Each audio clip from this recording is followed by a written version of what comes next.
I'd like to welcome you to WCPT AM's Out Chicago. Think of us as Sunday brunch with your gay best friends. Now please welcome your host, Scott Duff. And a happy Sunday fun day to everybody out there. Scott Duff here along with Ellen Miller. Good morning, Scott. Good morning. How are you today? I'm well. How are you? I'm swell. It's a beautiful day. It's gorgeous out. The Bears are winning. The Bears are kicking butt in London, in jolly old London today. It's just fabulous. Yes, they are there. Yes. Got up early this morning. Well, I got my regular time. I got at the regular time. You just started your football a little early. I started football, exactly. Who watches football at 8:30? We do when the Bears are playing in London. Yes. But they're we all watch good. the Bears football teams playing. They are playing the He Jacksonville knows. Jaguars. Yes, he knew right away. I know. They are ahead by 35 points. By 24. 32 points. 24 points. 24. They're ahead. They're ahead. They are what color winning are in their the fourth costumes? quarter. Are they wearing their navies today? The navy and very good. Yes, they are. They're great. Wonderful. Anyway, I'm gay. There we are. Hey, happy belated National Coming Out Day. Oh, yes, happy belated Coming Out Day, everyone. It's I hope that you've been loud and proud all week, as always, as we always are, try to be. In Florida, it's been a week in the news and everything. So our usual fartsy show was going to be a little bit artsy. Earlier this week, I got a chance to sit down with Chicago theater icon and 5-time Jeff Award winner Larry Yando about creating the magic that is Harry Potter and the Cursed Child, now playing at Broadway in Chicago's Nederlander Theater. We've got that lovely conversation with her. He's just a lovely man. He seems He is lovely. a lovely man. I didn't get the chance to meet him in the interview. Jerry did Shakespeare in Love with him at Chicago Shakespeare years ago. Go way back. Yes. And he's always kind of sitting outside this one coffee shop in Andersonville doing a crossword puzzle. Keeps the brain sharp. There we are. Yep. And you need a sharp brain with all that magic that's happening on there. And so we kind of got into the brass tacks. God, I'm looking forward to hearing the interview. He can't read. I know. No, of course not. And I don't want to know. But I was wondering, one of the questions I was going to ask, I unfortunately had a business work thing that came up, but is how different is it rehearsing for, Christmas Carol versus rehearsing a show that has all of this magic I think the same thing, because Christmas Carol has magic too. Does it? I mean, it's not that kind of magic. It's its own kind of magic. It's its own kind of thing. But you know what? As I've said, that it's very cinematic but uniquely theatrical. And he said, you know what? Sitting in that rehearsal room, you can see all the magic happening because it's all actor driven. Wow. I know, it's very exciting. It's very exciting. Yeah, we're excited about hearing that, Scott. And 3 Arts, the Chicago-based nonprofit grant-making organization, announced the recipients of this year's 3 Arts Awards with over $500,000 distributed to local artists. Later in the show, we're going to chat with improviser, composer, educator, curator, and woodwind specialist. That is very specific. I want to know which woodwinds. All of them? All of them, I would think. Emily Beisel is going to be joining us. Quite accomplished. And I can hardly believe it, but About Face Theater, the company that I helped start, celebrates 30 years this season. I just cannot believe that. And artistic director and all-around swell human being, Megan Carney, is joining us to talk about all of the wonderful things in store for the 24-25 season. Especially, there's also a big old 30th anniversary party that's coming up in November. So we're going to chat with all these people and hopefully give inspiration to go out and create something and do something positive and wonderful. And of course, we would love to hear from you. So give us a call at 773-763-9278. That number again is 773-763-9278. Of course, you can find us on Facebook, where we are coming at you live. Just head on over to Out Chicago Radio, and while you're there, give us a click and a like and a share and all that good stuff. But if that doesn't float your boat, you can always tune in on WCBT AM 820. And while you're at it, follow WCBT and our sister network, Heartland Signal, on all of the socials, the Facebook, the Instagram, the Twitters, the TikToks, the Threads, the whatevers. All of it. We're out all there. of it. Where were they? We're out there. We are out there. We're out there, baby. You know it. How are you doing? I'm doing pretty good. pretty good. I can't complain. We Then you're not trying hard enough, and you're not the Ellen Miller I know, because Ellen Miller can complain. I try not to. Oh, I can complain all the time. Yeah, I'm real good at it. But the last 48 hours, we've had 2 special birthday dinner parties for dear friends of ours. Love it. And we had one on Thursday for our friend Karen, and we had one last night for our friend Jenny. Both belated. One birthday was July, the other was September. That is a little bit of a belated birthday. The July one was the 70th, so that's one of the birthdays that you just keep celebrating celebrating. So at any rate, we cooked some. We have a couple of specialty dishes that we when we're using the barbecue grill, and one requested one and one requested the other. One was our Asian barbecue ribs. The other is our barbecue salmon. Oh. But it was interesting because we talked to Kathy and I throw these dinner parties like you do. I mean, we're not, but here's what we take for granted. You and I, it's like it's in our DNA. We just do it. And both parties, when we were sitting talking after, said, the reason we don't invite you guys over is because we feel intimidated by. And I said, oh, I'm so sorry you feel. We'd be happy with a turkey burger on the grill, but I asked both nights because that came up both nights because we put on. Were there multiple people? Was it just the two guests? Couples. Just two couples. So it was just us and them. Yeah. And, okay. And I went around. I said her husband, I said, did your parents ever entertain and cook and do a lot of... Nope. Did your mom? Nope. Kathy? Nope. And then the same thing with the other couple. Yeah. My parents? Oh, yeah. Well, I mean, Greek. Oh, we're Greek. We had a big family that we came from. In the early years, my mom was one of 8 kids. Every holiday was, 40, 50 people. And then when we moved to the Chicago area, my mom got into theater, community theater. Oh, yeah. She always had the cast parties. We had family parties when people would come from out of town, our relatives. So, it's something that to me is just, but you take for granted that, not everybody has had that experience and they don't feel as comfortable doing it, and they're like, oh, we want to have you over, but we can't. I go, don't. What are you talking about? We're easy. Yeah. Or order or whatever. Order a pizza, or I'll come help you cook in the kitchen. Yeah. Well, see, I won't do that because I'm far too bossy in the kitchen. Scott, I'm a jerk. That's one thing you and I have in common. I'm a total jerk in the kitchen, and every time I know, right now, Kathy. Sweetie is probably right now chopping. Going, she's prepping some stuff right now. She's like, I don't want to cut this wrong because you're going to come over and start. Yeah. But we get. But that's, and we're not professional chefs. But guess what? They take it up 20 notches. That's how it is. You watch The Bear?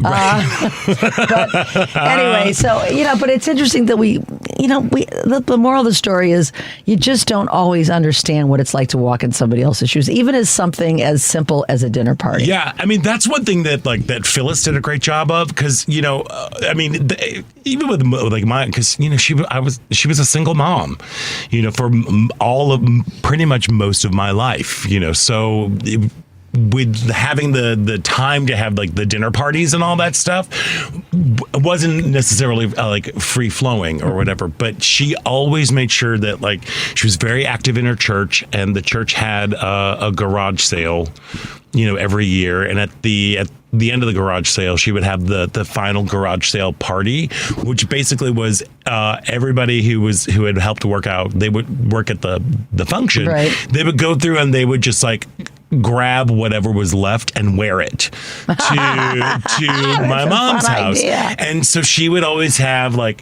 she would always make sure she was very good with hospitality. It was all about welcoming people into your home, and regardless of whatever it was that you were making. I mean, and she was a good cook, though. Well, she was a good cook. There was definitely some stuff I'm growing up. I think we all have those growing up things. There was one thing that my sister always called, it doesn't look good, but it tastes good. And I'm like, no, it doesn't taste good either. But mine was cube steak. My mother used to like cube steak. Phyllis for a while was definitely on the liver train and trying to get a kid to eat liver and onions. And there is not enough A1 steak sauce in that. But it really was all about making people feel special. And around the holidays, Yeah. We always had Thanksgiving at our house.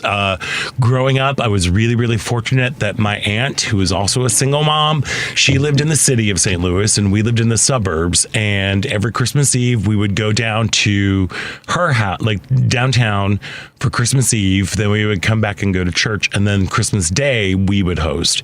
And it was always just like a really lovely, like a communal moment. She really instilled into me that whole idea of that food is not feed, that food is something that is a gift to be sharing. It is an act of love. It is definitely my love language, growing up. And then Martha Stewart came along and just like jacked that up a notch.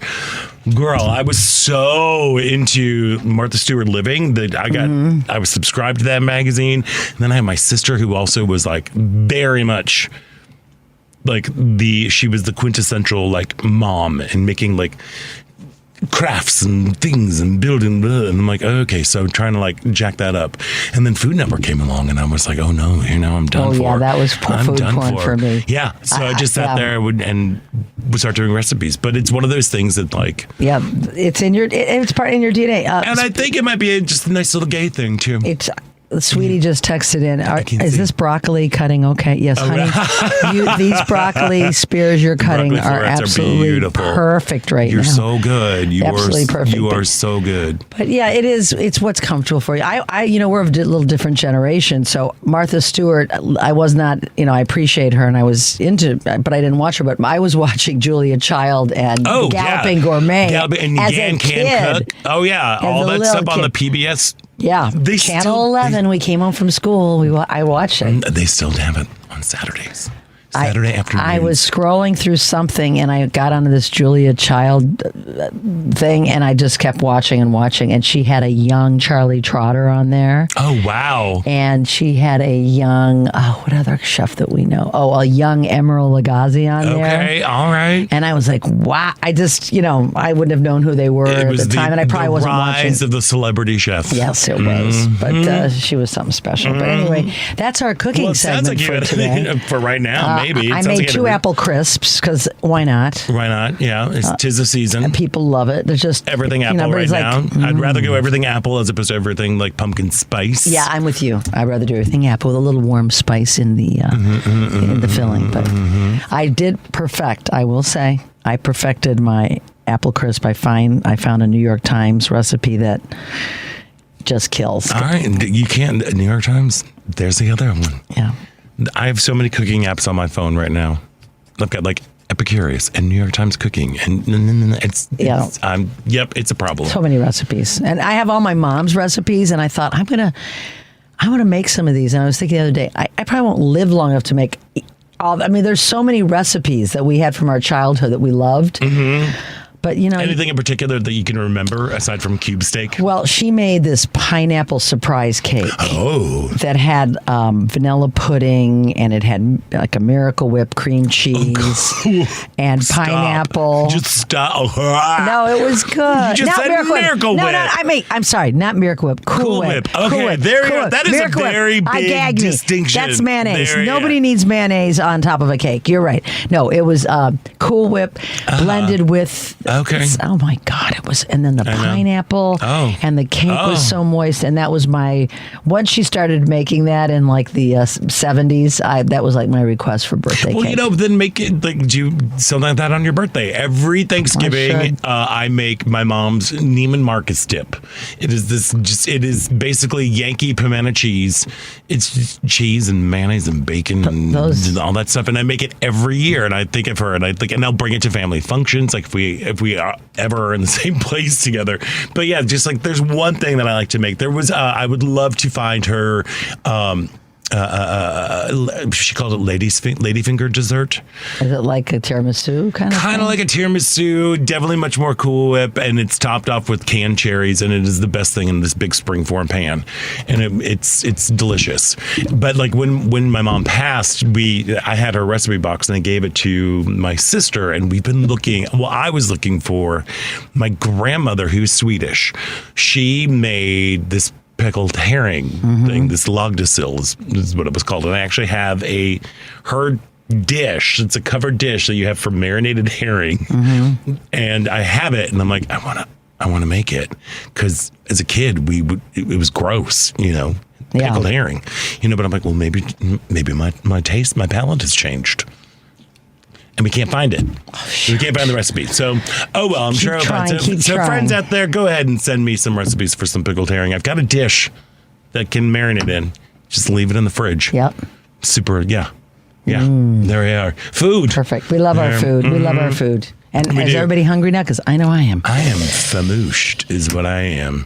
And it was like, I'm glad you had a good time with everybody. We did, and we're doing one more little thing tonight, and then we're home free until we fly to Los Angeles to see Joni Mitchell next weekend. Yeah, I'm not jealous about that. I'm not jealous about that at all. No. Zero of the jealousy.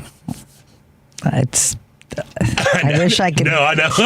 No, it's going to be amazing. It's going to be, hopefully it's going to be, I think it's going to be cool. Yeah. We were going to do a 16-day California trip, and our pup has been having some health issues. So poor Maggie. We've whittled it down to just the weekend, next weekend to fly. We're going Saturday and Sunday. I am missing my 50th high school reunion.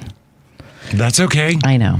Look, I've been in communication. It's my 30th college reunion this year, and people are like reaching out to me like, "Are you going?" And I'm like, "I don't want to go because I just did that whole like Meow reunion earlier in the spring. I think that kind of scratched that itch." But we're trying to get all of our acting class, because we were the same at Northwestern, or at least it was. You went through this all of your theater education with the same people, and you kind of built an ensemble through it. So I'm hosting a night of our acting class while everybody's in town, because I don't want to pay to go. That's probably better. Yeah. So I don't want to go. That's a whole nother show. It's a whole high other school show. reunions. We can talk about that on a whole nother show. But the only high school, and I didn't even go to my high school reunion, my 20th high school reunion, because it was like, I've had fun. I went to the 20th, I went to the 30th, I went to the 40th. I graduated a semester early, and most of my friends were older than I was, so my closest friends are not even in my class. But I was on, student government for 4 years, and I've become friendly with them. A lot of people more, from Facebook since, and they were looking forward to having me there, but I got stuff to do. I got stuff to do. Joni doesn't wait. And you know what, Scott? It's my freshman year English teacher who they can thank for me not being there. She gave me the album Blue to take home. Oh, there we go. And it changed my life forever when it came to music. And because of my education at Hersey High School, I have to go see Joni Mitchell, because she's so important to me. That is the best way to honor that. I think so too. And remembering the effects of teachers on you. Yep. Teachers are important people. They are. There we go. Hey, we should probably take a break. Let's do that. But before we go, this part about Chicago is brought to you by Team Hochberg. If you are purchasing a new home or refinancing your existing home, you need to call Team Hochberg, your trusted local lender. After 30 long and excruciating months, Fed Chairman Powell lowered interest rates a 0.5 point. You heard me. Chairman Powell, Fed Chairman, not Fred. Could you imagine if it was Fred Chairman? Chairman of all the Freds. Fed Chairman Powell finally got rates a 0.5 point, which means rates on credit cards, car, and home equity loans are lower. Most importantly, mortgage rates have dropped to their lowest rate since last February. 60% of Team Hochberg's competitors are back in the mall, spinning pretzels and folding underpants. And Team Hochberg weathered the storm and is ready to help you, your friends, family, coworkers, and neighbors reduce your interest rate and monthly payments. If your interest rate is above 6.5%, call Team Hochberg now. Not when you get home, not tomorrow, not next week. Call now for a complimentary mortgage review. 855-563-2843 or visit 56david.com. The number again is 855-563-2843 or visit 56david.com. Lower.com, equal housing lender, NMLS 1124061. We've got to take a quick break. Callers, hold on, because we will get to you when we get back. So stick around. You're listening to Out Chicago right here on WCPT AM 820.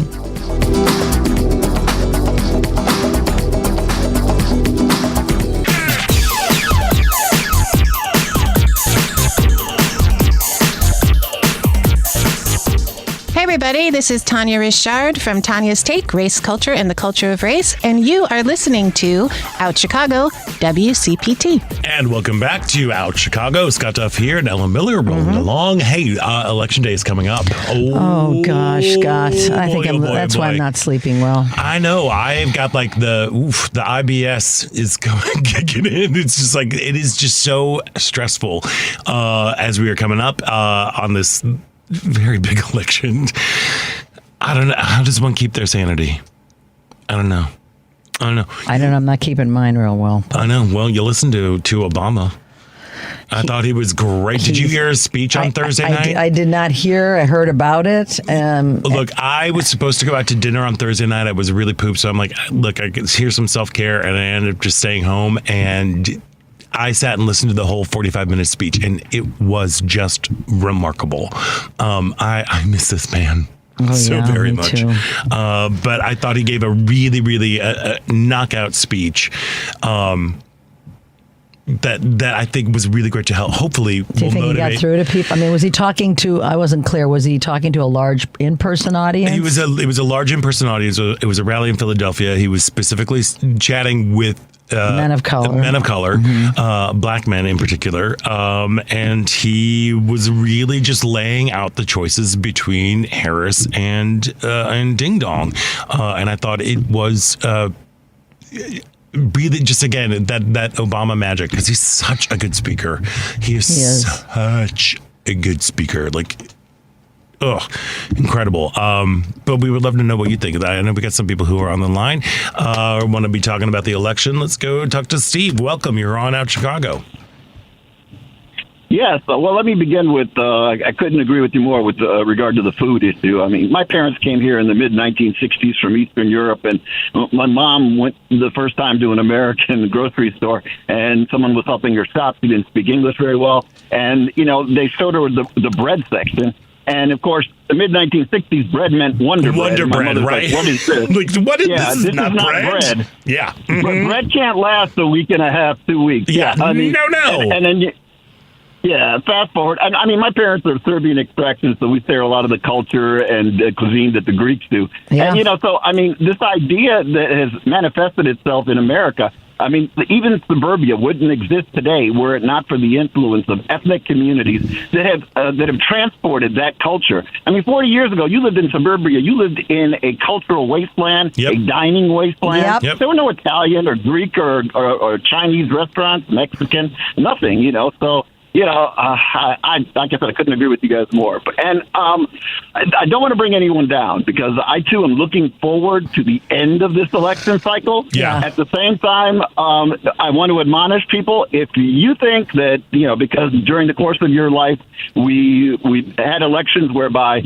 that evening or the next day, somebody stands up and concedes. No, not going to happen, unless it's Kamala Harris who concedes, because she's an adult.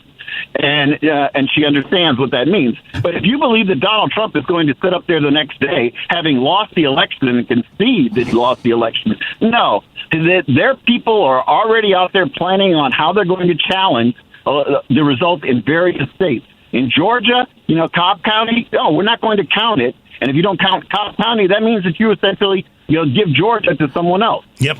And i.e. Trump. So, I mean, this is the problem. We're going to be involved in court cases. We're going to be involved in perhaps dual delegates, being sent to D.C. So we don't know it. We probably won't know until January. And, it used to be this foregone thing that nobody covered, this, certification in January. The entire world is going to be watching this time around, because who knows? And like I said, I wish that it were over in a few weeks. It's not going to be over. I wish it would. Oh, no, Steve, you are 100% correct. Thank you so much for giving us a call. Thanks, Steve. I mean, I've been saying this for a while. Like, it's not going, like, I'm legitimately nervous for Election Day and for the day after, because I fear that there are going to be, along with these extended court battles and all this misinformation and people trying to not count votes and all this stuff, I really do think there's a very strong chance of violence that will be breaking out, and it will probably be not on the the side of the Democrats. There's just so many unknowns going on right now. It is scary, and the polls closer than ever, according to the pollsters. One of our friends was over, and she's from Michigan, and her father, who I was guitar playing, blues loving, you look at him, you think he was an old hippie, has always voted Republican and doesn't love Trump, but voted for Trump already. Okay. And so is another friend was there. She's from Wisconsin. Her wife is from Wisconsin, and her brother is voting for Trump in Wisconsin. Mm-hmm. It seems to be a white male problem, as we know, because both of these people are white males. Mm-hmm. The level of bigotry and sexism in this country, I just hope it's not the level that puts a dictator in office, because I just see that they just aren't ready to put these.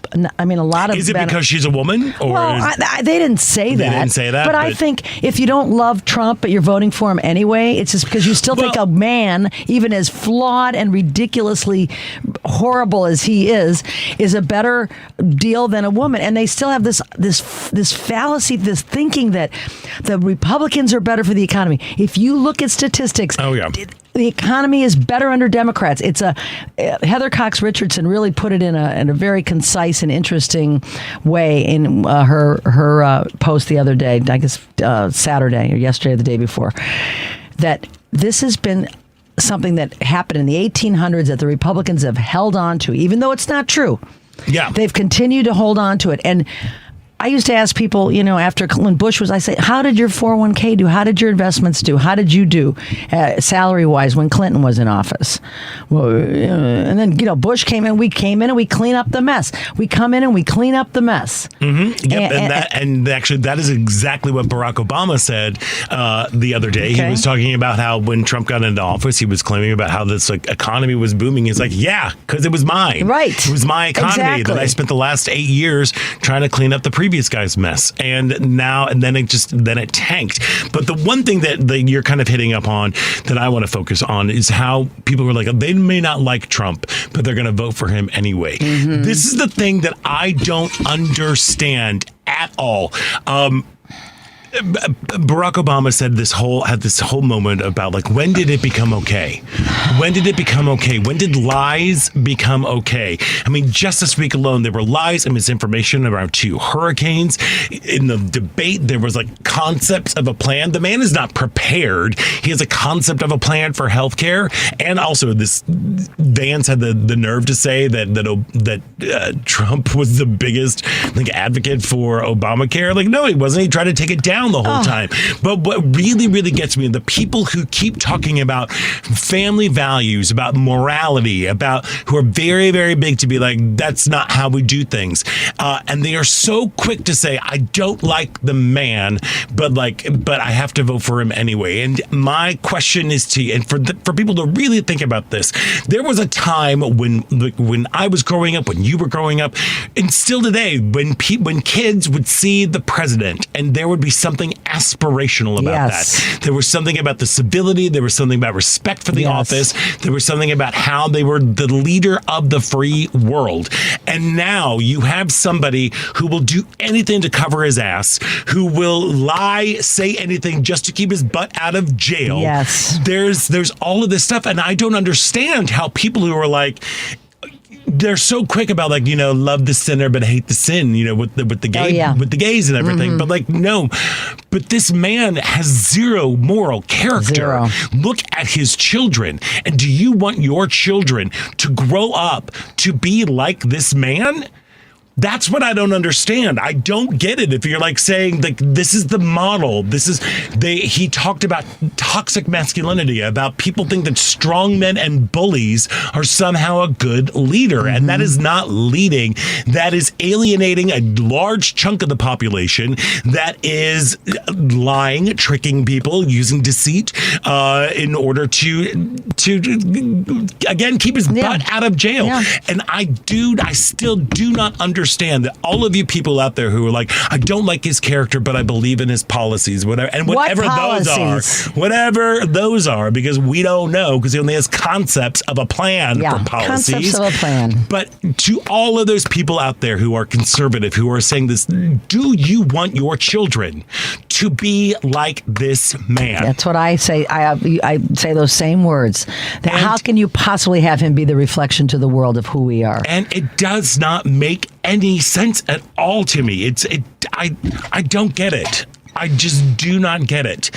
And that is, if anything, we really, character matters. The fact that they were out, they've all gone kooky pants. I know, him particularly. I mean, the things he's saying are nuts. Well, and, you've got Marjorie Taylor Greene saying how the Democrats can control the weather. You have, these weird, just bizarro conspiracy theories of people who are just not very bright. But here's what you said, control. He is controlling the news cycle right now because with the wacky things he says. Oh yeah, he's still, I mean, we've kind of in a little post-debate slump, and of course he's not going to give Kamala another debate because she would eat him up and chew him up and spit him out again. He refused to show up on 60 Minutes. Right. But now he's just throwing his crap out there, and people are just, look, there he is. He's entertaining me again. He's entertaining me. But at what cost? Here's the thing. Again, spreading lies about the FEMA relief, spreading lies about any hurricane relief, that people aren't coming. He is going after people when they're at their most vulnerable, and he just doesn't care. He's spreading misinformation. He's taking away hope. You know what the problem is? We're paying attention. They're not. They're just voting for him. Yeah, I know. They don't. We look at all of it. We look at it and we go, look at that. They said that. How can they hear what he's saying and still vote for him? Because they're not hearing what he's saying. They're looking at social media and they're just saying they're voting for him. This is what's happening. Let's hope that every woman and every young person out there, because it's going to be up to the women and the young people to put us over the top. No faith in the majority, sadly, the majority of white men in this country who are buying it hook, line, and sinker. Yeah, and again, for people who are preaching family values, is this how you run your family? By bullying and intimidating your kids to, there's now Barron's in college, so we can talk about him now. He's 18, and there's this story that's been floating around how he was saying, I never had a silver spoon in my mouth. It was gold.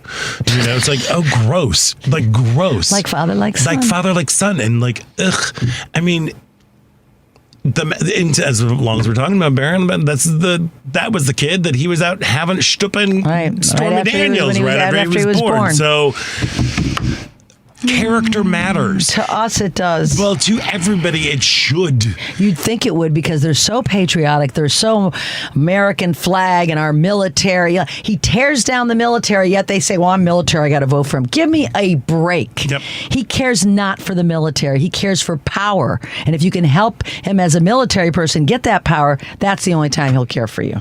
Period. And on that, we should definitely take a break so we can breathe. And we're going to change the tone of this because when we get back on the other side of this break, we are going to be... I got to sit down for an intimate one-on-one conversation with Chicago legend Larry Yando about Harry Potter and the Cursed Child. So stick around. You're listening to Out Chicago right here on WCPT Heartland Signal.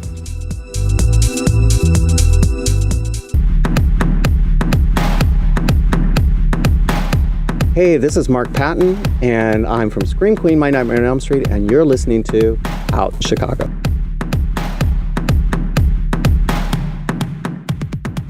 Audiences may know him from 15 years of playing Scrooge in A Christmas Carol at Goodman Theater, and folks across the country may know him as Scar from The Lion King. Now they're going to get to know him as Albus Dumbledore, Severus Snape, and others in Harry Potter and the Cursed Child that's now playing at the Nederlander Theater. Please welcome 5-time Jeff Award winner and pillar, yes, I said pillar, of the Chicago theater community, Larry Yando. Larry, welcome to the show. Thank you. It's nice to be here. Girl, look, you really are. First of all, congratulations. Harry Potter and the Cursed Child. It is redonkulous how thrilling it is. How has it been going for you? It's been going great. It was like I hadn't planned to do a national tour of Harry Potter and the Cursed Child. It all sort of came up, and I jumped in feet first. I didn't know the show ahead of time. I know the books religiously. I was one of those people who waited at the door of the bookstore the morning the book came out. So I know them well. And all of a sudden, and then I got thrown into this company of fabulous, warm, talented people. It's a huge cast, very big.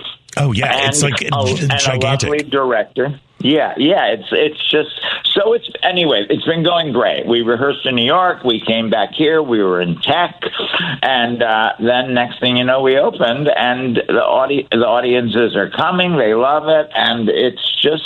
I feel so proud to be a part of it because it really is such a beautiful show. Like, I agree with you. Yeah. It is. It's wonderful. One of the things that really struck out to me is, like, as an audience member, first of all, I spent most of Act 1 with my jaw just open. It was just like, dunk, like going, Jerry and I just kept staring at each other like, what? How? What? Huh? Like, it really is one of the most thrilling pieces of theater.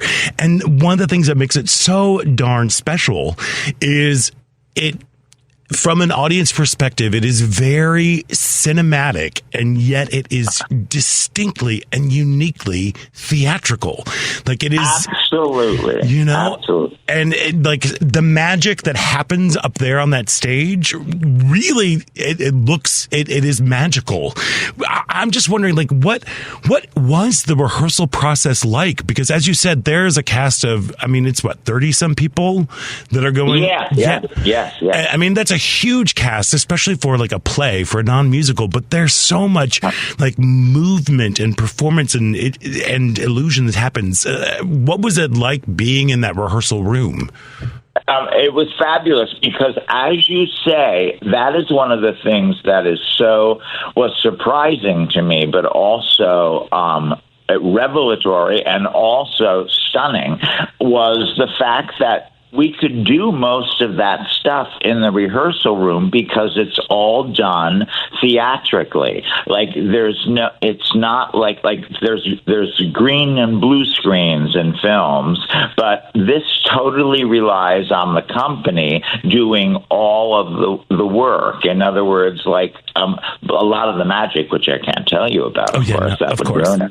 But a lot of the illusions are all done using the ensemble and some of the actors. Everybody is sort of involved in everything. So a lot of the stagecraft is all manually manipulated. It's really bodies, movement, and really a really clear eye directing them as far as who does what when.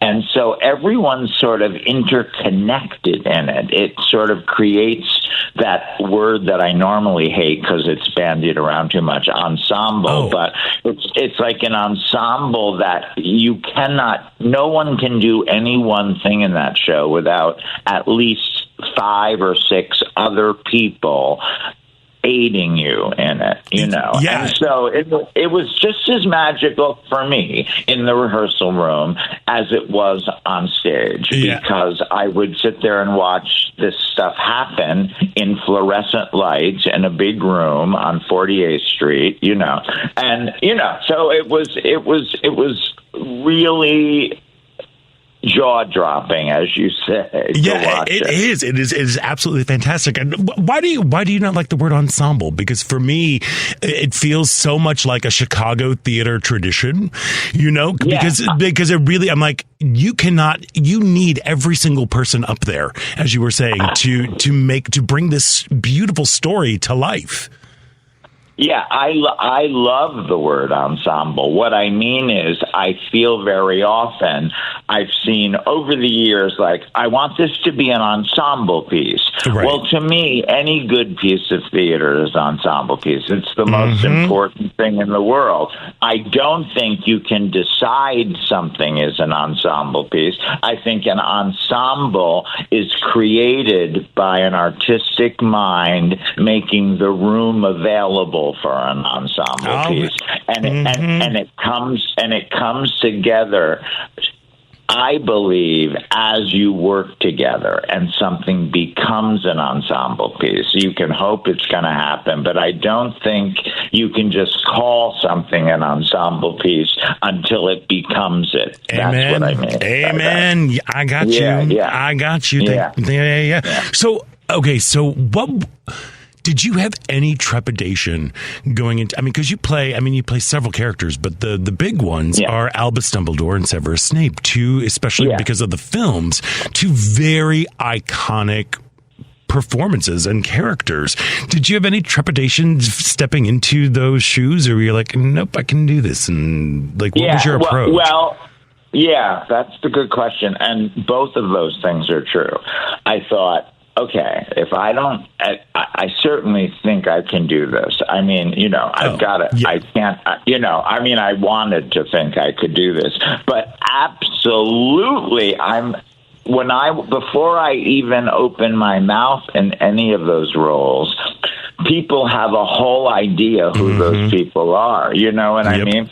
So what I love about the play is it does not try to retell a story we've seen before. We sort of take these characters into the future 20 years later, and also we look at another side of those characters. So I felt there was a door open that allowed for me to bring in, because of the nature of the play, whatever I might sort of suss from reading the play itself. Like, it feels like a piece unto its own. Oh, 100%.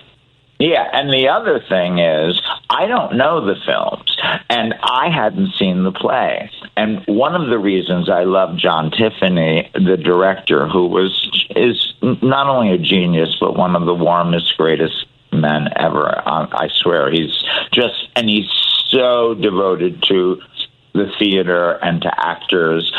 One of the reasons I left him is not once ever in that rehearsal period did I ever hear mention of anyone else who had ever played those roles in the plays, the movies, anywhere. He just took what I brought into the room and used it and went with that. And it was really...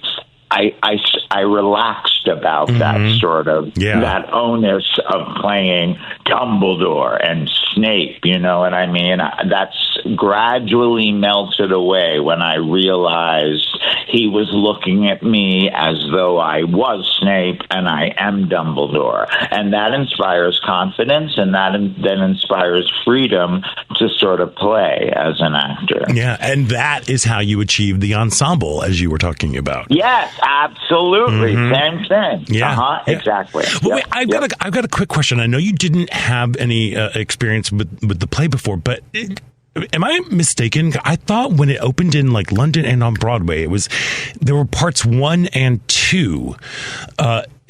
Am I making that up, or no? I'm guessing right now because I don't remember, but I believe this whole story that you now see in 2 hours and 40 minutes or whatever, it used to be 6 hours. It was a 2-part play. It still is in London. London's production still does it in 2 parts. Every other production of Harry Potter has condensed it without losing anything at all into one part.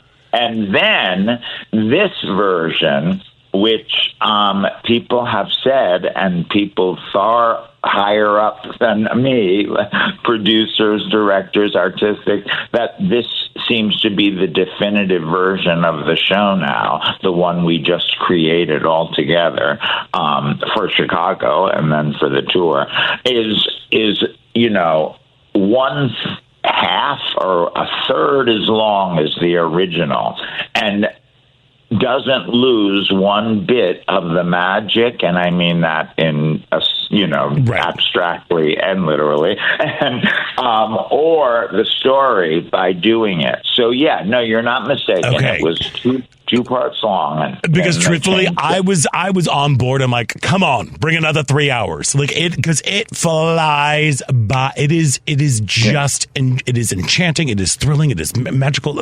I cannot say enough wonderful things about it. And also how badly I need a cloak now. Like I just want to leave every room with a cloak and just go, like I need to do that. Aren't those cloaks wonderful? They're and that's amazing. Another thing. Every single cloak flip, snap, twirl, that was all the actors, the ensemble, well, everybody. We just from day one, those cloaks were in the room, and the movement people who work so closely, obviously, with the director. It was choreographed down to, I mean, it was so immaculately achieved, and they became a character unto themselves in a way. Those cloaks, you know what I mean? And what I love is I use the word choreograph, but it was always done the movement is always furthers the story and is part of the dramatic structure of the play. It never feels like someone's going to do a dance. And that type of dance theater, movement-oriented plays, productions are my favorite kind of thing, because I started as a dancer and I just love to see stories told not only with words but with bodies moving in space. And that is so interconnected in this production, and I think that's part of what dazzles, actually. Oh, yeah. I mean, and that's what grounds it into a uniquely theatrical experience. It's hard to say grounding while it's theatrical, because everything is just so lush and like... No, I know what you mean. You know what I mean? Yeah. But like, it's this is a theatrical moment. And it like the first... I don't think people stopped moving for the first 20 minutes of the play. And you're like, let's go. Let's go. I'm in that first 20 minutes. And they don't, and we don't stop moving. And your jaw would drop even more if you saw what was happening in the wings and upstage of the back. Yeah. I'm like, what is going on? Like sometimes like as a person who has worked in the theater, sometimes it's like a busman's holiday going to see a show, because you pop back and like, what's going on backstage? How many dressers are there? Where are they doing that? Like, how quickly do they have to do this costume change? How, where, what? Like I get in that, but fortunately I was able to turn that part off and just like enjoy the spectacle and like you said, the storytelling that is told by this incredibly gifted cast, and of course to see you on stage in these iconic roles, putting your own spin, it really is wonderful. What do you hope when people do finally come to see Harry Potter and the Cursed Child at the Nederlander Theater and eventually across the country? What do you hope people leave with? Well, what I see people already leaving with, I mean, there's the Harry Potter fans, which are just a joy, who are so devoted, and a lot of them have seen almost all the productions all over, and they've already flown into previews here, a lot of them. But the people, so many first timers who haven't seen it, who are now going to get to see it, I've already seen it happen. They are just... Well, theater is meant to reflect us and change us, as you know.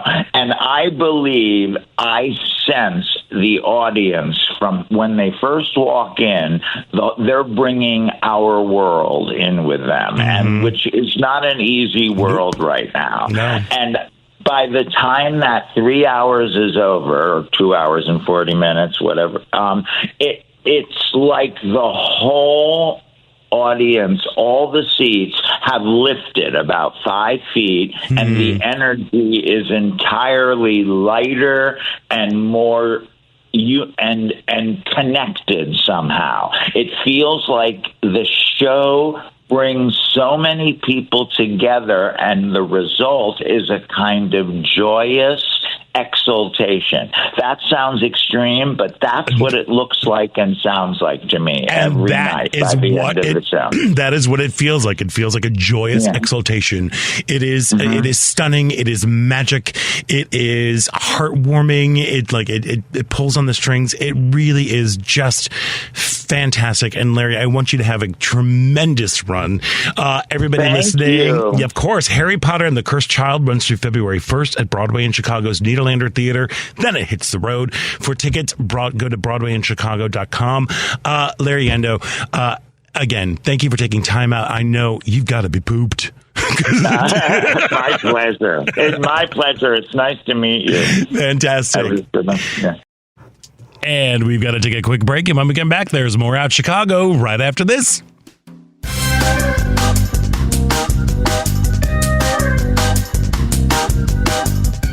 I'd like to welcome you to WCPT AM's Out Chicago. Think of us as Sunday brunch with your gay best friends. Now please welcome your host, Scott Duff. And welcome back to the second hour of Out Chicago. Scott Duff here, along with Ellen Miller, just rolling along. Nice interview with Larry Lundy. Thank you very much. Thank you very much, Larry Yando. Chicago treasure. He is, boy. A Chicago treasure. I just want to know all the secrets of that show. You can't, though, because if you know, he definitely cemented the notion that I definitely need a cloak, because all I want to do is just go whoosh, is do a little whoosh every time I leave a room. Halloween's right around the corner. I know, it's gay Christmas. It is gay Christmas, and I don't even know what to do yet. Well, do you dress up? Well, we were supposed to be out of town, but our plans changed, so we had to go buy a bunch of candy the other day. Well, I wear things to answer the door sometimes. Right. Oh, I know. Yeah. Do you not go full out? I used to. I was such a big Halloween person. And when I was in my 30s and even 40s, we went to a lot of Halloween parties. I can only imagine. But then as I got, older, our friends stopped having them, and we have such a lot of kids coming on our block that we love answering the door. We have friends over as a tradition, and we answer together because they live in a high rise and they don't get any kids. So yeah, I live in a courtyard. We don't get kids. Yeah, so come on over. Well, no, that's all right. Yeah, kind of like it that way. A little bit. Yeah, because we've got friends who live like in a very nice neighborhood, and people they go, like, when they move in, the neighborhood association was like, "Hi, welcome to the neighborhood. Just so you know that when you're on Halloween, you need to have at least 1,500 pieces of candy." Yeah, that's like is that like Ravenswood Manor has that too? I think there's little pockets all over the city where, people come. I say, "Oh, hi." I go, "Are you guys from the neighborhood?" They go, "No." They come in from all over. Because why not? Because they know the good streets. I mean, hello, why not? And ours is, one of our neighbors puts a full high-size mannequin, a scary person with smoke and sound, and people come just to go to that house. I would do that as well. So I do fun. I do enjoy people getting, going full throttle. Yeah. Now that the weather is changing, because like before, there's a neighbor on my block that they've had stuff up since like early September. Oh, same with ours. I'm like, what is this? It is 90 degrees out. What are you doing? I know. I agree. At least wait till October 1st, like we did. And now I've got to figure out what to do. You'll figure it out. You have 2 weeks. I think. Everyone's like, you just do slutty things, right? Maybe I'll just be like a slutty Rachel Maddow. That's what I'm going to be. Those two do not seem to go together. That's incongruity. Good luck on that one, okay? Yeah, slutty Rachel Maddow. Yeah. I think that'll work. Okay. Send me pictures. It out. There we are. It involves flannel. Something. Anyway, I'm sure it'll be much better than I'll figure it out. Okay. And I'm very excited about our second hour that we've just heard jibber jabbering all the way through. A little bit later on, we're going to be chatting with one of the 3 Arts Awards grant recipients. 3 Arts is an incredible organization. They're a grant making organization. They give money to artists so they can continue to do art stuff and make our city and culture amazing. We're going to be speaking a little bit later on with one of the recipients, Emily Basil. There we are. But before that, I'm very excited about this. Listen, this is so kind of mind-blowing for me because 30 years ago, About Face Theater Collective, that's what we were called at the beginning, the About Face Theater Collective. The Collective. It was an idea dedicated to the artistic, intellectual, and political exploration of queer lives, experiences, and histories. Yes. And now About Face Theater continues as a nationally recognized home for new and bold performances by and about LGBTQ plus people of all ages. And joining us now is my friend and one of the most incredible human beings on the planet, artistic director of About Face Theater, Megan Carney. Megan, welcome back to the show. Hey, Scott. Hi, Ellen. Thank you so much. I'm so excited to be here this morning. Oh, it's great to have you, Megan. So great. Thank you. First of all, what? 30 years? 30. Honestly. Isn't that amazing? It is. What a triumph. What a great reason to celebrate. Huh? Right? I mean, it's just, in case you haven't gathered, full disclosure, I am an artistic associate with About Face Theater. And this is my show, so I'm just going to do as much as I'm talking about Face as I want to. But I can't believe... Yeah, and I want to add, too, to that, a founding company member, Scott. I mean, you were there in the early days when this little seed was just coming to life, and I loved in your intro how you said the collective, because I feel like that is the power of this company, It's been that collective spirit is the reason why we're still here. So many people have carried the torch forward for About Face.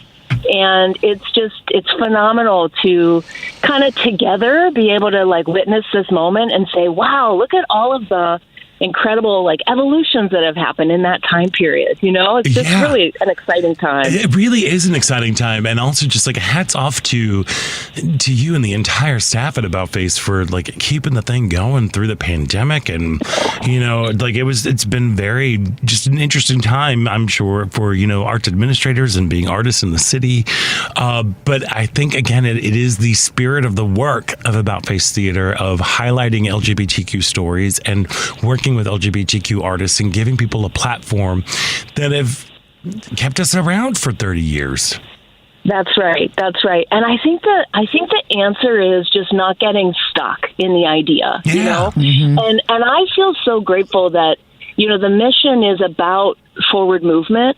And so we've never been stuck in staying the same or the idea of, it's got to look the same way it looked before, So I think that leaning into that mission, which is, advancing LGBTQ equity through community building, education, and performance, that's the root of the whole thing. And so, what's fun about this moment is, for sure, the theater industry and nonprofits in general, and everybody, right? We're still feeling the ripple effects of the pandemic. We're all trying to figure out how to just be in this moment, let alone plan for a future.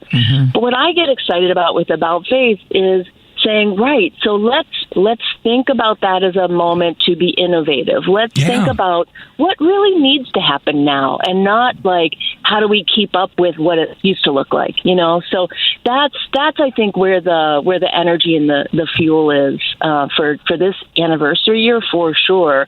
And then also what's going to be next, Yeah, and that I think again is to hats off to all of the leaders that we've had over the years, for sure. For beginning with, with Kyle Hall and Eric Rosen as the co-founders, moving on to Bonnie Metzger, and then Andrew Volkoff, and then you, everybody who's been at the helm of the organization has really stopped to be let's look at the moment where we are and what, as you said, just assess the needs of the community and what can we do in a cool way to move things forward. So I just hat tip to you, my friend. So thank you. So I appreciate that. Megan, you mentioned, evolving and the challenge of continuing to evolve with the LGBTQ, community, and how I think 30 years ago, things that were top of mind are maybe not as important now. There may be other things, but what shows did you do early on that you think about today that would be would they have to be completely different, or how would they have to have evolved to go to be on stage today, like some of your very early productions? Wow, that's so interesting. Yeah, Scott, I want to pick that question. I'm sitting here now. I'm going through my little Rolodex what were some of the, because I don't know what were the early shows. Well, I know a lot of the earlier work that we did as a company, unfortunately focused on like white men. Okay, that's a good example. Yeah, it was very much a white male dominated kind of scene. Even like trying to find plays that were, not to sound snobby or anything, but that were up to about-face standards, was very, very challenging. Yeah. There was like a dearth of lesbian playwrights in the 90s, it felt like. But I don't know, like, there were some antiquated, like some great pieces like Cloud 9, I think is a great classic piece of modern theater, but I don't know if it would fly with modern audiences right now. Yeah, I'm sure some of those early shows at the time were cutting edge, but now you're like, I don't know that Well, Cloud 9 was even like an earlier one. That was from the 80s, I believe. It was a Carol Churchill play. But a lot of we were really dedicated into creating new work, and a lot of that was in the literary adaptation tradition that kind of came from Northwestern, where we all came from, and was also very dominant in the Chicago scene. But I think one of the greatest things was, for me, that stands out was our very first about-face youth theater show, First Breath. That's Megan. Isn't that when you kind of officially, like you? Yeah, that's when I joined the team. Yeah. Yeah, absolutely. And I think that's a great point, because what came up for me with that question was how our concepts of gender, how that's evolved over 30 years. That's what I mean. Yeah. I mean, it's kind of fun looking back at that. I mean, the younger people that come through the company now look at some of the language that was used, or the representations around gender identity, sexual orientation, the way we thought about things then, just even like as a company, but also as a society, right? Like, it's just, it's documented in this way that you're like, okay, wow, we've grown beyond that now. And isn't that great? And, thinking of First Breath as a show that, was a youth-led collaborative process, fronting like queer youth narratives, really giving over the stage. And that youth program has always been that. And, it's a really, looking back at that now over the years, like, it really tracks like a history of how we have learned, and how young people are always leading the way. And you're working on a show right now, We Could Be, that's going to be for a limited engagement at Rivendell Theater starting this week, October 16th through the 27th. Tell us a little bit more about that, about We Could Be. Yeah.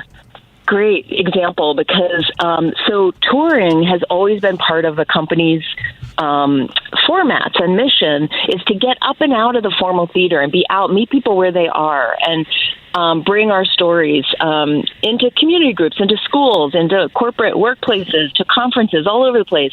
Well, as you can imagine, like, we had a very robust tour queued up to go out that got shut down by the pandemic. So that team worked in 2019, 2020, we had to put it on pause and go digital. And We Could Be is our first opportunity to get back out on the road with a show. So what we've decided to do was premiere it with this special engagement in association with Rivendell Theater Ensemble, who are dear friends and have a lovely space in Edgewater. And we're going to have 2 weekends of shows, because here's the thing about We Could Be, is it's very participatory. It's like a choose your own adventure on stage. And so the audience, it's not freaky like audience participation, like you have to get up and you get embarrassed because you have to improvise. Right. It's more like you're making suggestions. God. I don't want to scare anybody with that. Good. Glad to hear that. But every night the show will be a little bit different based on like the audience suggestions or what we want to try out. And it's centered around 2 siblings who are on this journey about crushes, feeling confident in their bodies, around getting the support they need, around setting boundaries, around consent language, all this stuff that, God, I wish I had when I was younger. Like, I wish I had been part of, like, wellness education, and it's coming from interviews with young people and intergenerational workshops that we've done around Illinois. So it's really based in true people's stories. And the play takes you on this journey with these two siblings while they're kind of encountering all of their, anxieties and life challenges that happen, and like trying to, kind of win basically with self-esteem and confidence to be their full selves. And it's really a beautiful show, and it's for all ages. And then when it goes on tour, it's going to have aspects that we can really tailor for audiences of different ages. And we're so happy to have some partnerships building around this to help us, interact with more young people. Because the other piece of it is, since the pandemic, and we all know, we've all seen like what's been going on in schools and everyone being remote so long. And, it's helpful to have programs where folks can like be together in a room and making eye contact and having conversation and sort of talking about their lives, and so we're really stepping in to, support that need that we've been hearing about from our young folks and also our educator allies. Yeah, and it's funny listening as you were describing the show. I was going back to First Breath, which was the very first About Face Youth Theater show that we generated from real stories and interactions and workshops that were led mostly by you, Megan. And just thinking about like the themes, how like maybe some of the language has changed, but the themes of being respected, of setting boundaries, of celebrating your queerness are still the same, but the language has evolved. Am I making any sense at all with that? I think that's right. I think those are all very natural, healthy parts of adolescent development, and kind of coming into yourself. And what's so great now is that, so many more young people feel comfortable identifying as LGBTQ plus, and have networks of community either in person or online. And there's so much more information available. So this is, conceived and developed by the fabulous Dion Adai, who's the director of education and artistic programming for About Face, and Elisa Vera Ramos, who is a director working with us, and a beautiful team of people. I won't get to name everyone, but those two come out of a framework of training around through Illinois Caucus of Adolescent Health and healthy sexual education for young people. So it's really rooted in like, what's happening now, and where are the gaps, and how do we plug in for that? It continues to be the About Face mission of being current, of the immediacy of the moment, to explore these issues. Absolutely. I think the other thing I wanted to say about it is I think sometimes people don't realize like 50% of what we do is not in the formal theater. Every year when we like tally up our numbers, like who are the people we reached and who participated in, half of it is, in our equity productions on stage, which we continue to love and support, and we're cultivating new work and looking forward to full productions later in the season. But the half of it that's out there in the world is the part we're really excited to kind of launch again, with this program. Yeah, so, going into the community. So happy to get to broadcast that for folks. I know. Well, and, speaking of non-traditional, media forms, there's also About Face Theater is partnered with Long Wharf Theater and other companies for Black trans women at the center. Can you talk a little bit about that? Yes, this is so beautiful. So, I know. 5 years ago, Long Wharf Theater in New Haven, Connecticut, started Black Trans Women at the Center. Lady Dane is the key curator and facilitator of that program, the artistic visionary of that. And we got invited in as one of a handful of companies around the country to partner for the 5th anniversary of this program. So here's what they do. It's so cool. They put out a call to Black trans women who are playwrights, and they invite scripts for short plays. And then those get curated and they get a development process. Then we got to read through plays from the archive of the 5 years plus the new ones, and we got to pick 2 that we wanted to produce as About Face. So all the companies did that. It's a virtual festival, so they're hanging on to the beautiful thing that we learned during the pandemic, which is we can create compelling workshops and readings and development spaces online. So having this kind of national participation is so fantastic. And we were able to produce 2 of the plays, and I think there's going to be 10-ish plays that are going to be streaming online for free for 3 days, November 18th, 19th, and 20th. And we're just so excited to get to, you read a play and you respond to it as like the written word, but then to get to hear it through the bodies and the voices of these phenomenal professional artists. There's been directors and stage managers working on this, bringing it together.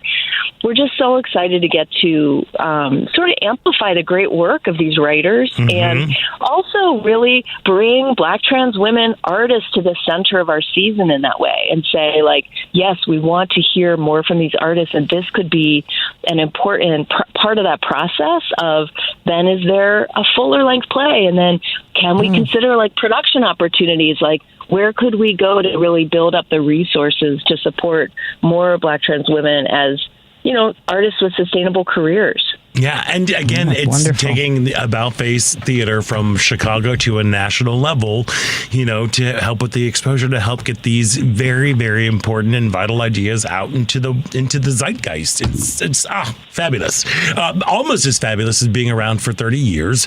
And there, I would be remiss. Yes, I know we're running a little bit long, but I would be remiss if we did not talk about the 30th anniversary party that's coming up on November 7th. What is in store for that?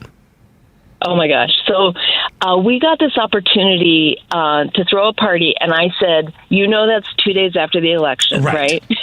Right. We will all need something to party. Exactly. And, we were like, no matter what, we are going to want to be together, Yeah. So here we go. And the enthusiasm for this party has been off the charts. We're going to be at Venue West. Nice. Which is a big sponsor. The fabulous Ted Grady has, and his team over there, they've just rolled out the red carpet. We're so excited to be collaborating with them and Michael Lepin, Mike Malashevsky. We have an annual tradition of leadership awards, the Michael Lepin Leadership Award. So we are giving out some awards. These details are on our website. We're introducing a new award in honor of Brian Goodman, also one of our founding company members who passed from ALS during the pandemic. And we're introducing the Brian Goodman Shooting Star Awards to 2 alums of the youth program who now are running the city, basically. Right. So all this is on the website. Tony Alvarado Riviera and Moises Falada are the 2 recipients. Right. Yes, lovely. They're fantastic. And Stephen Solomon and Shlomo are getting the Lepin Leadership Award. So it's going to be a great party. Tickets are still available, though they are selling quickly. So if people get excited and they want to come, I would say, please get those reservations in now. It's going to be a beautiful cocktail supper, some performance, giving out those awards, and, a chance to kind of look at the legacy, but also let's shape the future. Yeah. Where are we going? Because we're never resting on the laurels, and we're never saying, okay, we're done. Like, we're always like, what's next? So it's going to be a really fun night. Good for you. And I'm so glad to get to talk to you both about it. I know. I cannot wait to be there. I'm good so stuff, excited. Megan. All good stuff from you. And also just the opportunity to celebrate Brian Goodman, who was just a fabulous guy. His memory lives on with these awards. That's nice. It's really wonderful. Okay, here's to the next 30, Megan Carney. You are amazing. And everybody out there, don't miss the limited engagement of We Could Be at Rivendell Theater Ensemble, October 16th through the 27th. And make sure you be a part of the next 30 years of queer theater at the 30th anniversary party on November 7th. All of the information there. And if you just want to give a bunch of money, you can go to aboutfacetheater.com, and that's theater spelled with an R-E because we are fancy that way. Megan Carney, thank you for your friendship, your leadership, and your vision. You are just one swell human being, and thank you so much for joining us today. Thank you. 2 are the best. Thanks, I really Megan. We love you. Keep up the great work. You too. Thanks. Thank you. All right, we've got to take a quick break, and when we come back, there's more Out Chicago right after this.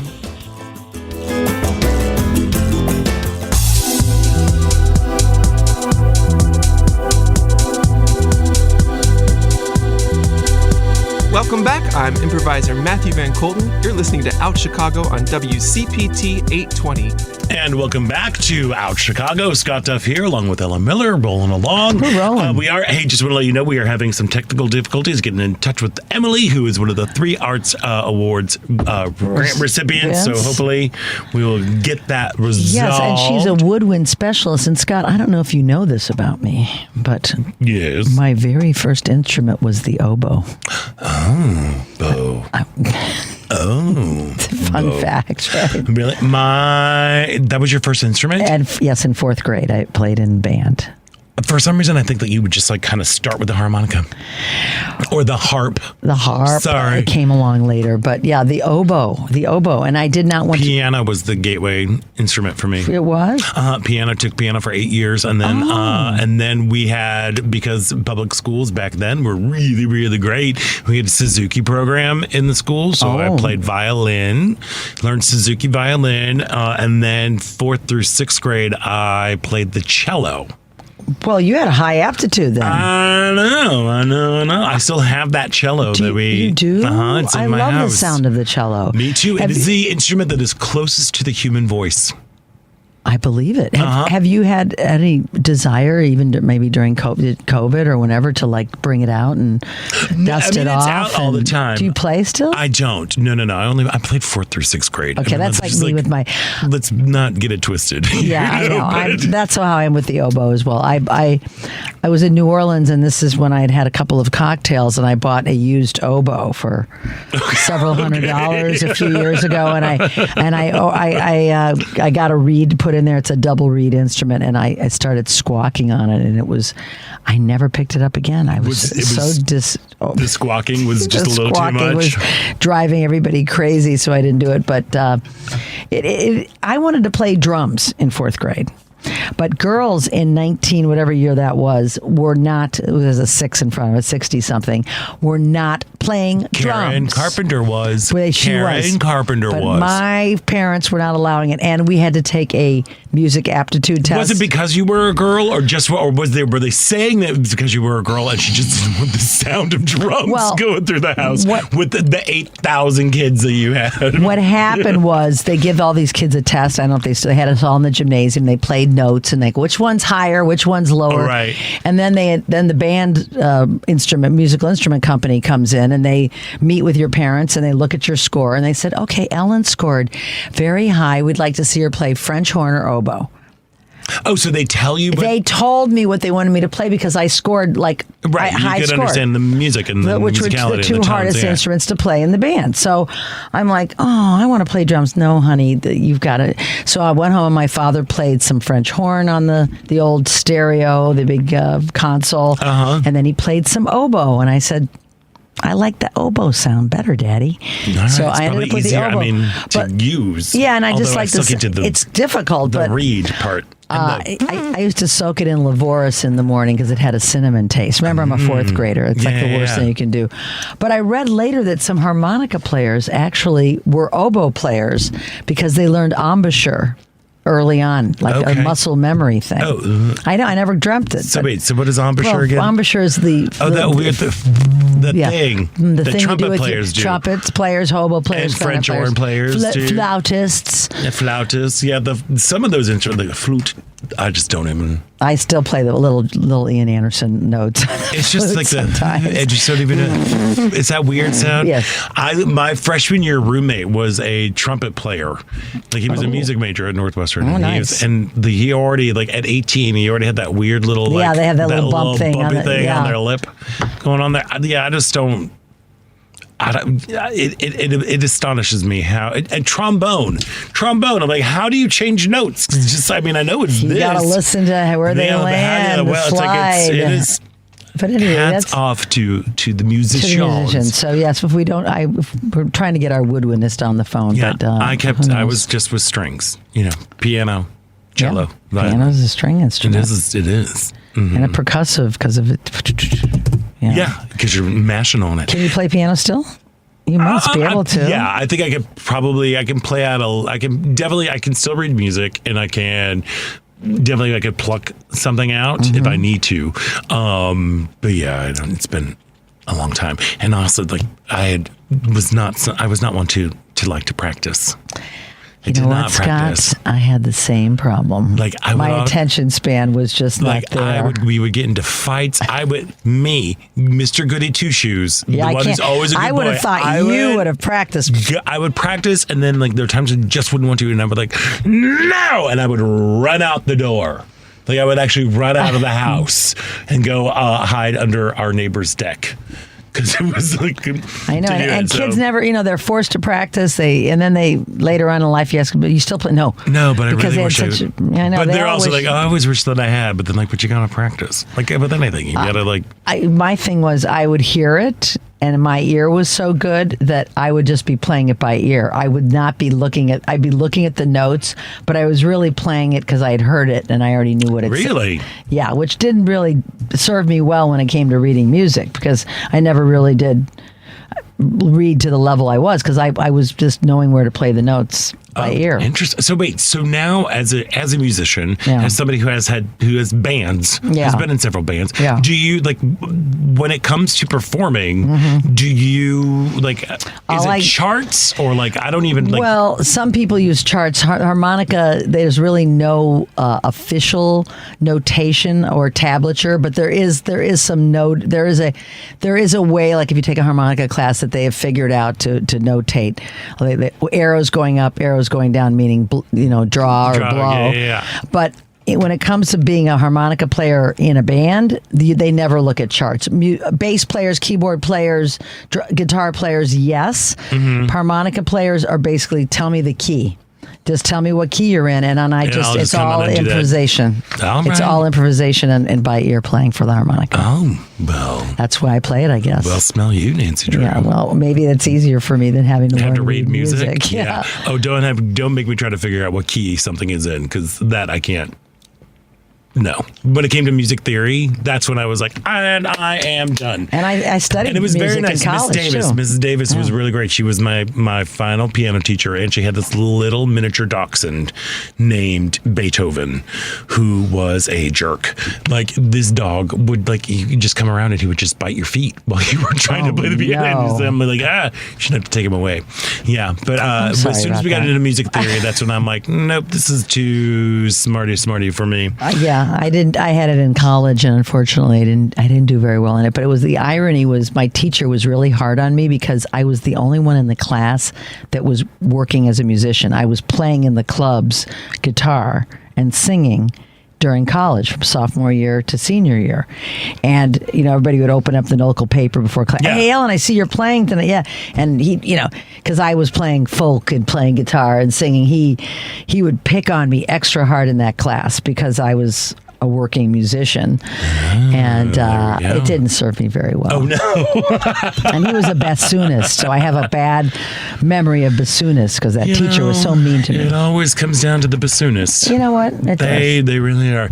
Hey, listen, why don't we take a break? Okay. And when we come back, it is the final thrilling show-stopping moments about Chicago right here on WCPT Heartland Signal.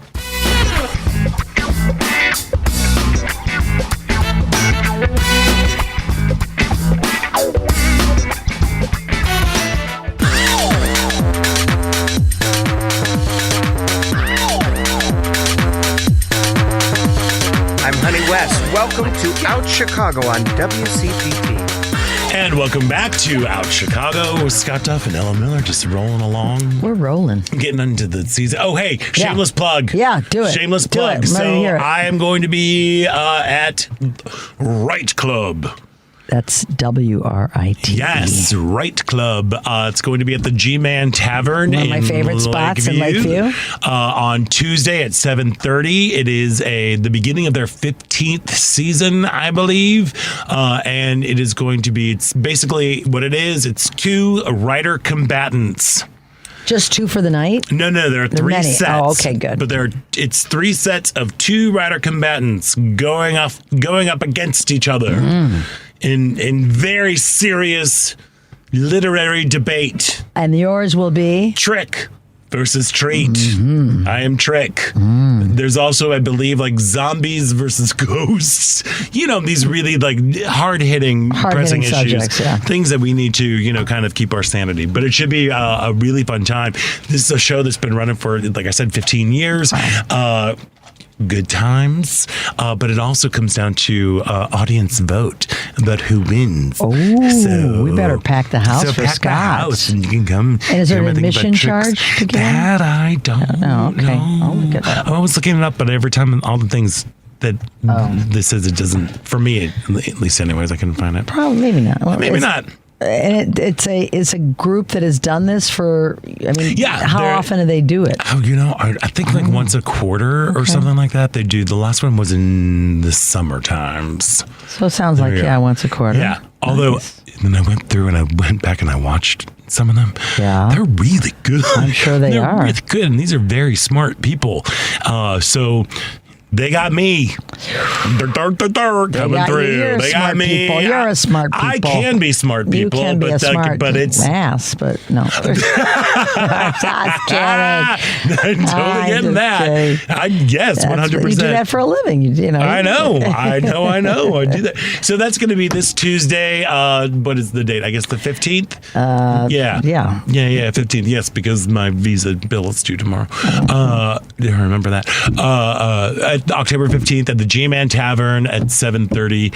And while you're at it, follow Red Club Nation on their social medias. Wait, is there a prize? Yes, we get $100. I see. If you win, you get $100. With the loving cup of deathless. Watch out. Effing. There we go. Glory. And $100. Yes, you get a loving cup of deathless effing glory, and it's a little tiny cup. Well, isn't that special? I know. I get $50 no matter what. Did you see Saturday? Saturday Night Live last night. I did not. One of the best of the season. Okay. It's only been 3, but Ariana Grande killed. She was great in her skits. Was she a host? She was the host. She's really funny. Scott, if you have any, and guess who the musical guest was? Not Ariana Grande? Stevie Nicks. It was a double woman packed extravaganza. Oh, wow. And Stevie debuted a new song that it's very apropos for the time. Yep. About getting out and making a difference and how important it is. I read between the lines of what she was saying. I was at her concert this summer when she and Billy Joel played at the Soldier Field, and she admitted to the crowd that up until a few years ago, I think it was the 2020 or 2016, she had never voted in the presidential. I was sad to hear it. Wow. I was sad to hear it. But good on her for coming clean. But she admitted it, and she's like, I'm an advocate. I'm out here. I'm an activist now. And she wrote this song that I had chills listening to. So, it's funny. I'm glad you brought that up because I know Twitter this morning was all agog because MAGA lost their minds over Stevie Nicks, and Stevie Nicks don't care. Stevie Nicks don't care about you. She just talked about how important it is to get out and make a difference, and it was a great, brilliant song. It was absolutely fantastic. Because it's Stevie Nicks. And then she did Edge of 17 for the second song. So and then our thing cut off, but after towards the end, which is usually not that good. But there was some the cold open was a family feud.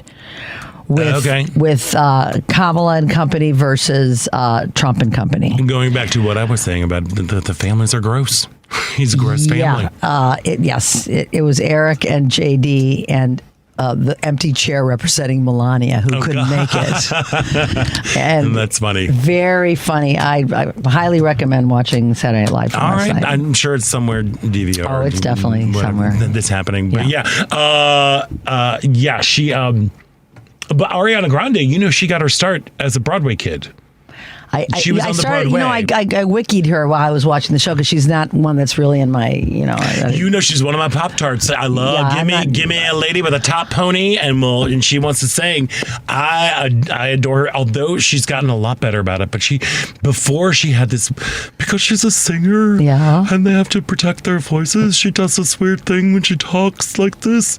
That's just protecting her voice and it's just a little crazy. I'm like, stop it. I didn't notice it last night. No, she's gotten better with it. But if you go back and watch the Hairspray live,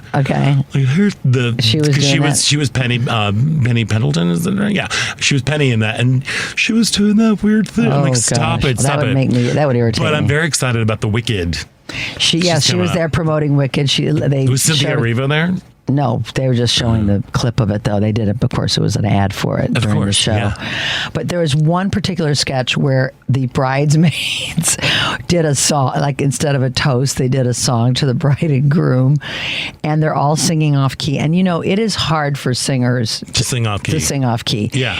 She sang off key so brilliantly. I mean, and they're singing this song about I think it was about, I'm dying just thinking about it, about the bride and what happened when they were all out together. I don't know if it was the bachelorette party or what, but I don't want to give it away, but what ensued with some guy she met.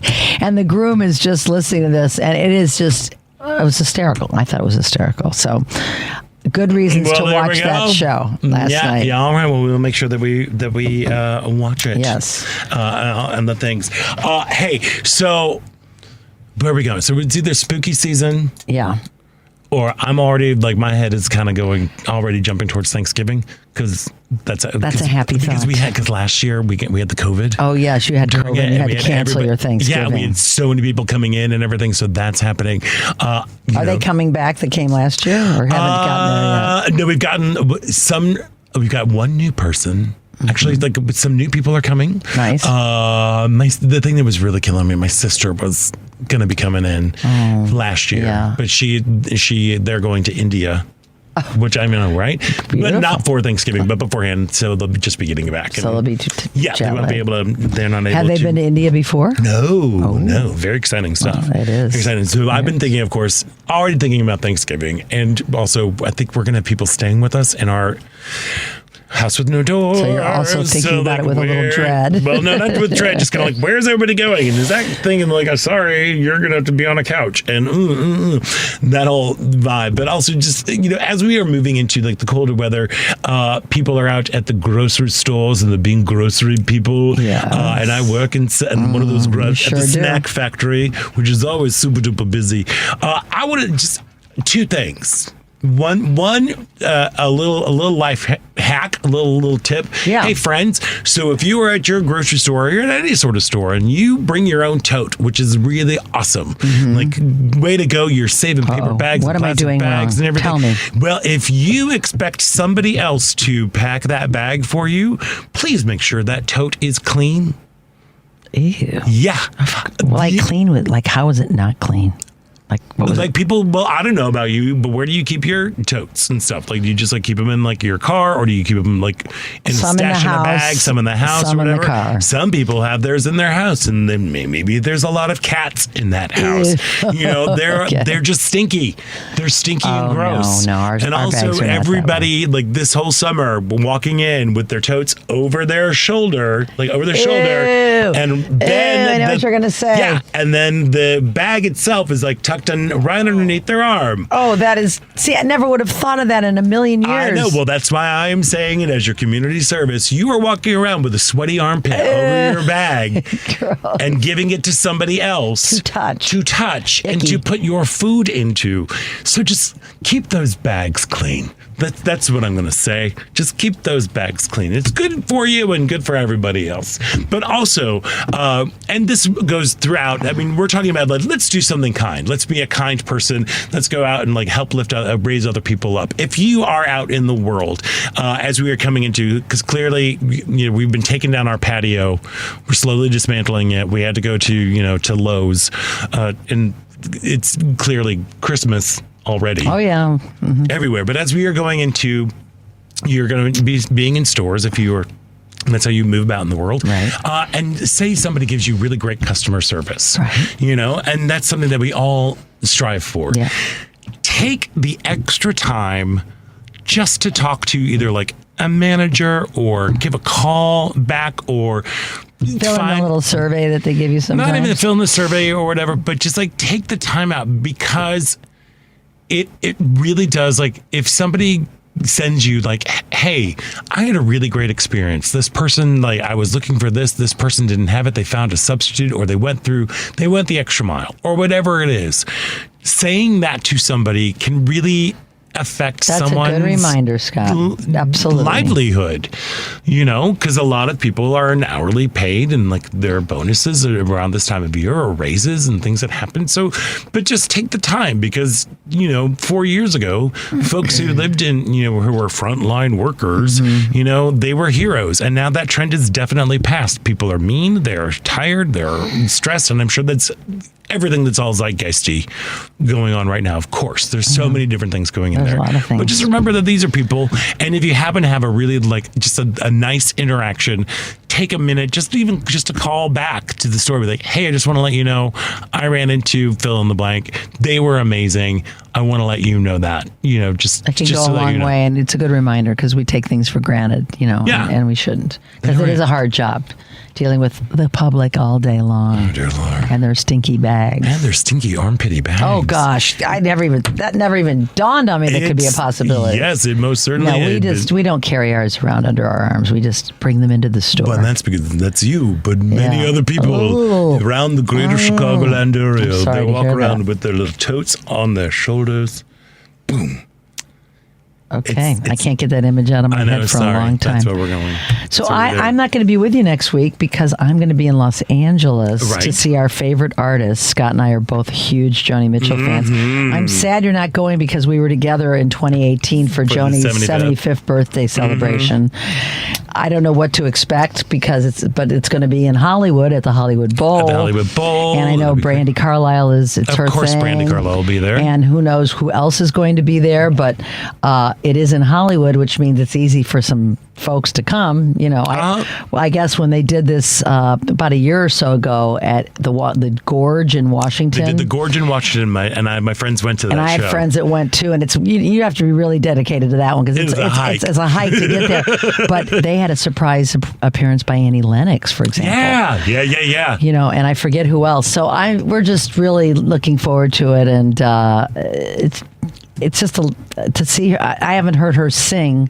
Well, she did Circle Game that night with everybody else as she came on in 2018. Right, she's come a long way since then. Yeah, she didn't sing. No, she didn't. She was in the audience and came on so I will have hopefully some good stuff to report back. I can't wait. And Tanya Burchard will be in next week. She's also in Right Club. Oh, she is. Yeah, she's going to be performing on Tuesday as well. So we're going to talk about that. I'm definitely going to try and make that. Fantastic. Yeah, I want to root you on, Scott. Yeah, there's something amazing about Joni Mitchell and just all of her work.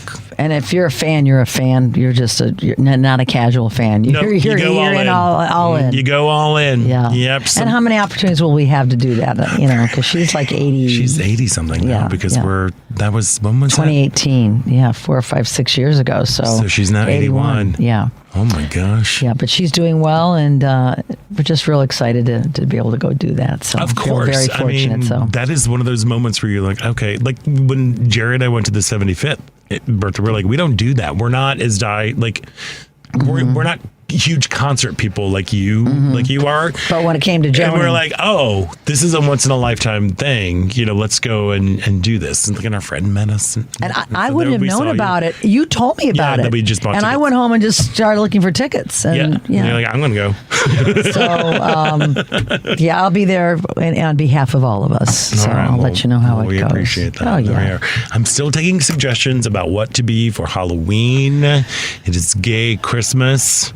Again, they're mostly like, you fellas like to dress up, dazzle me. The bar is raised. Are you going out to anything? No. You're just going to dress up? No, because it's also very much encouraged at my workplace. Oh, sometimes I go to work and I feel like I'm dressed like a kindergarten teacher. Brightly colored funsies, There we are. Last year we got to dress up for 3 days. So I was a Gomez Adams. What's the son? Pugsley. I was Gomez, Pugsley, and then Wednesday Adams. Oh, perfect. You're three of the Adams family. I was 3 of the Adams family. Although my Wednesday Adams looked kind of more like Hump Day Adams because she was a bit rough. It wasn't necessarily Wednesday. Sorry. People were like, "Are you the leader of a cult?" And I'm like, "Yes." I'm Marjorie Taylor Greene. Oh God, no, a cult. That's a leader of a cult. That's a leader. Well, no, she's not a leader of a cult. She's her own little cult, her little private cult. Yes, just a reminder. Oh, and a reminder, if you are still looking, the election is very, very close. If you want to get involved with Indivisible Chicago, get the vote out. They're having canvassing, they're having phone banking, and they give you a training. They've got openings tomorrow for Michigan and Wisconsin. If you can't go, you can get on. You can get on with them, and you can make phone calls. We've got to keep the pedal on the metal here, you guys. It's so key. We can't let momentum die down here. Yes, we will keep the pedal on the metal. Yeah. There we are. Yes, pedal on the metal, baby. That's an old statement when they used to have metal on the pedal. Yeah. No, it was pedal on the metal because it was you hit the accelerator of the car. You put like your metal onto the pedal so it would stay down and you would go. I thought the pedal was metal. Oh my goodness, this sounds very much like a Connecticut Yankee King saying when the pedals were metal. From the vessel. What is it? We'll figure it out. What is it? I do believe what we got to go is what we got to do. It's pedal to the metal. Pedal to the metal. Yes, Scott Duff. I'm older than you. I know these old sayings. All right. Well, thank you, Grandma. And thank you to all of our guests who came on today. Thank you to Larry Yando and Megan Carney. Our apologies to Emily Beisel. But congratulations on the 3 Arts Award. Yes. Fantastic, Devin. You are amazing. Thank you, Devin. Paul, thank you so much for all the work you gave earlier this week. Thank you, appreciate Paul. it very much. Ellen Miller, have a fabulous time in LA. Thank you, Scott. I will miss you but too. We totally understand the Joni love. Thank you. And I'm Scott Duff, and until next week, stay proud.